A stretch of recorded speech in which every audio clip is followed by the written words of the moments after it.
Bharat Melbourne test 184 रनों से हार गया, लेकिन इस हार के पीछे यशस्वी जायसवाल का कंट्रोवर्शियल आउट दिया जाना एक बहुत बड़ा टॉकिंग पॉइंट रहा। स्कोर था 140 पे 6। जब जायसवाल पैट कमिंस की एक गेंद को हुक करने गए, गेंद उनके ग्लव से लगकर ऐसा लगा कि पीछे विकेट कीपर ने कैच कर ली है, जिसके बाद ऑस्ट्रेलिया के फील्डरों ने अपील की, लेकिन on field umpire Joel Wilson ने उसे नॉट आउट दिया।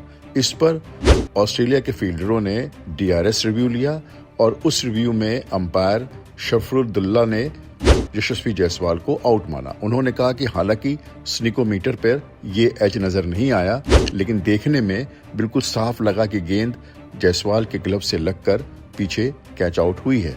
इसको लेके बहुत हंगामा उठा है, बहुत कंट्रोवर्सी हुई है, यहाँ तक कि एक पॉलिटिकल एंगल भी आ गया है, खासकर ये देखते हुए कि थर्ड अंपायर शफरुद्दुल्ला एक बांग्लादेशी अंपायर हैं और बांग्लादेश और हिंदुस्तान के बीच में, भारत के बीच में फिलहाल काफ़ी गहमा गहमी है। माइनॉरिटीज़ के साथ जो वहाँ पर कुछ हो रहा है उसको लेकर भारत में काफ़ी आक्रोश है। शफरुद्दुल्ला ने ये कहा कि उनको साफ नज़र आ रहा है कि ये जो एज है वो उनके ग्लव से लगकर पीछे कैच आउट हुआ है।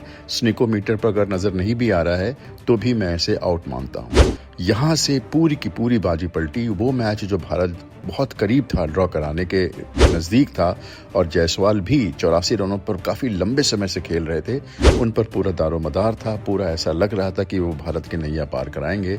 उनके आउट होने के बाद भारत की टीम बिल्कुल लड़खड़ाई और आखिरी घंटे में बाकी के 3 विकेट गिर गए, जिसकी वजह से भारत को इस मैच में हार का सामना करना पड़ा। अब ये जो जिस बात को लेकर विवाद उठा है, अगर अंपायर ये कहता है कि उसको नजर आया कि ये डिफ्लेक्शन हुआ है, ग्लव से लगकर पीछे कैच गया है, लेकिन स्निकोमीटर पे नहीं आ रहा है, लेकिन मुझे नजर आ रहा है कि ये डिफ्लेक्शन हुआ है, इसलिए मैंने इसको आउट दिया।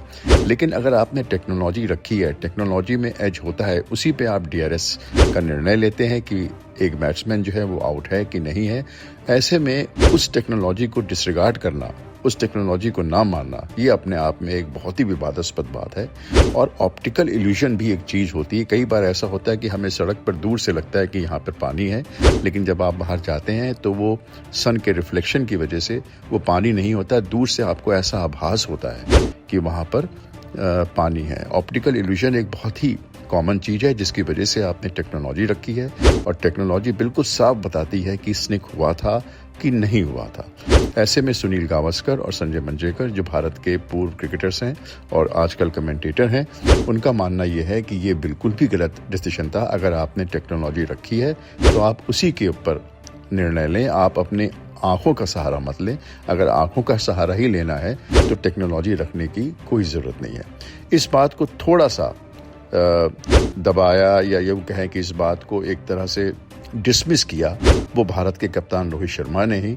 उन्होंने भी कहा कि मुझे देखने में लगता है कि वो गेंद डिफ्लेक्ट हुई थी, लेकिन अगर स्निकोमीटर नहीं मान रहा है तो टेक्नोलॉजी कितनी सही है और कितनी गलत है, इस पर भी एक चर्चा होनी चाहिए। वाकई अगर आप टेक्नोलॉजी पे DRS लेते हैं, रिव्यू लेते हैं और उसके बाद उसको नहीं मानते हैं, तो या तो टेक्नोलॉजी की ज़रूरत नहीं है, और या फिर अगर आपको आंखों का ही सहारा लेना है तो फिर आप आंखों का ही सहारा लीजिए। कुछ भी हो, जायसवाल का आउट होना भारत की कमर तोड़ गया। भारत इस श्रृंखला में 2-1 से पीछे हो गया और अब सिडनी का टेस्ट मैच जो 3 तारीख से शुरू हो रहा है, उसमें देखते हैं कि जो किस्मत है जो भारत के साथ इस श्रृंखला में नहीं रही है, कई बातों में नहीं रही है, वो उनका आखिरी में साथ देती है। ये श्रृंखला हम 2-2 से बराबर कर पाते हैं कि नहीं पाते हैं, या हम ये श्रृंखला हार कर वापस भारत लौटेंगे।